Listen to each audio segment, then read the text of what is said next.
thing about Trump is that he's always been very good at knowing what his base wants. He's always had a very good ear for that kind of sense of what his voters want to see him do, and he knows how to talk to them, and he knows how to speak their language. And there's a sense from some among the kind of MAGA influencers, if you like, that this is maybe one occasion where he's not quite read the mood of his base, and hasn't quite appreciated how big of an issue this is, or this ongoing story, and maybe not so much even in terms of Epstein, but in terms of what it represents for the broader MAGA grievance with the American deep state as they see it. Anthony, first of all, can you just explain to us where we're at with the Epstein files, which at this point may or may not exist, I think, and depends on people's own perception of what we mean by the Epstein files to some extent. Just explain to us, first of all, what action the Department of Justice has taken by way of releasing some information regarding Epstein. So essentially where we stand at this point is on Friday, the Trump administration asked a Manhattan federal judge to unseal the grand jury transcripts in the case against Epstein and Ghislaine Maxwell. And this is obviously a complete about turn from July 6th, when we had this memo from the DOJ saying that there was no list to speak of. Now, what happens now is not going to be clear cut for quite some time. I mean, we're talking about 100,000 different files that 1,000 FBI agents were poring over. And the decision seems to be made on Friday, as Pam Bondi, the Attorney General, said, under the guise of this is in the American public's interest to know exactly to know what could be in these files, because of course we're not going to get everything from these documents. Some of it relates to victims in his cases, but what's crucial about it is that the grand jury testimony that we will get will all be information that the public has never heard before, because the fact that Epstein died before he could go to trial means that all of this grand jury information has not been heard by the public before.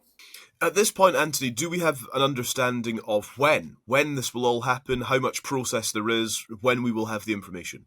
At the moment, I mean, it really is anyone's guess. It looks like this will all have to kind of go through various sort of legal hurdles. It's under something. The treatment of grand jury materials goes under something called Rule 6 of the Federal Criminal Procedure, which, put simply, means that any information it has to be in the public interest, or has to be deemed to be in the public interest before it can be released. And that's usually done under the guise of, and that can usually be kind of held up under guises of sort of national security, various things like that. And essentially we're in kind of unprecedented territory in terms of how long this could take. What would you say about the extent to which this is something of a mess for Donald Trump that is of his own making? He made commitments around the publication of information to do with Epstein, during the campaign, when he took office, and his most loyal supporters have been really agitating to see the information that's been promised to them. Absolutely, and there's maybe a sense that he's frustrated in the way that his own Attorney General has handled the sort of giving of the information. And as you say, I mean, there's a sense among some of the sort of MAGA loyalists that the president has made a rod for his own back. I mean, we had on February the 27th, we had this big kind of show of, some of the sort of prominent members of the MAGA movement, sort of influencers, etc., holding what was purported to be sort of these Epstein files. And Pam Bondi had said that she had these documents on her desk for some time. And the fact that, it seems to have been kind of handled in a way that isn't quite. And the thing about Trump is that he's always been very good at knowing what his base wants. He's always had a very good ear for that kind of sense of what his voters want to see him do, and he knows how to talk to them, and he knows how to speak their language. And there's a sense from some among the kind of MAGA influencers, if you like, that this is maybe one occasion where he's not quite read the mood of his base, and hasn't quite appreciated how big of an issue this is, or this ongoing story, and maybe not so much even in terms of Epstein, but in terms of what it represents for the broader MAGA grievance with the American deep state as they see it. And it's the sense that maybe he's kind of just not quite appreciated that, and Friday's actions are an attempt to rectify that. We should also talk about Donald Trump filing a lawsuit seeking $10 billion from Rupert Murdoch and indeed other defendants as well. He's taking action against the Wall Street Journal, against News Corp, against Dow Jones, against 2 Wall Street Journal reporters in addition. We should probably clarify, Anthony, that News Corp owns Times Radio and indeed the New York Post as well. But President Trump is seeking damages after the publication of a story in the Wall Street Journal regarding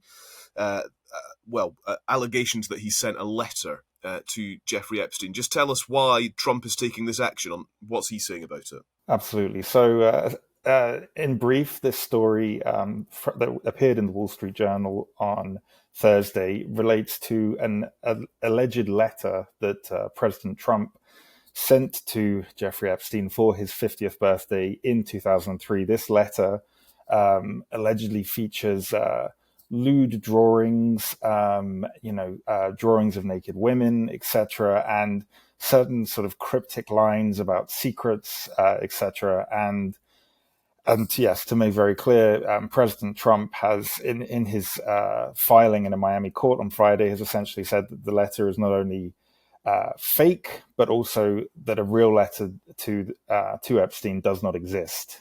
So he has been very categorical about this. And curiously, the $10 billion sum that is being asked is the same fee that was demanded in his previous suit against CBS in just before the 2024 election over allegations that they edited an interview with President Biden to make him appear more favorable, and that he argued that this added up to electoral interference. Just worth noting that Trump claimed after the publication of the story that it was false, malicious, and defamatory. A Dow Jones spokesperson said, "We have full confidence in the rigor and accuracy of our reporting and will vigorously defend against any lawsuit." The White House has declined to comment at this point. And so, Anthony, that brings us to how defining a moment all of this is, under the banner of the Epstein files, how defining a moment this could actually be for Trump. And I think that could have real repercussions for the level of support for him.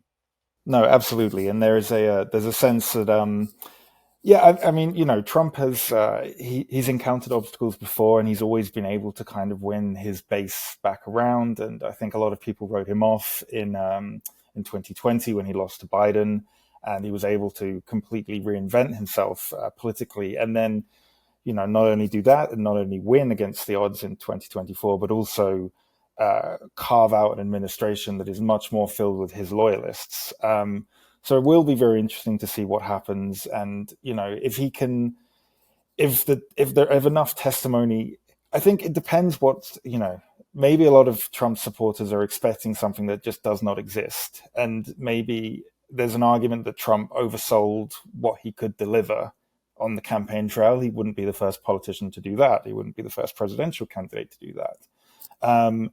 But it certainly is true that the issue isn't going away. And I think there will be a sense that unless his base feels that at least some effort has been made to release something that is new and something that at least clarifies exactly what, Epstein's role was allegedly within, in his connections to certain powerful individuals, that the story isn't going away anytime soon. Anthony, thank you so much. Really, really good to speak to you. Appreciate your time.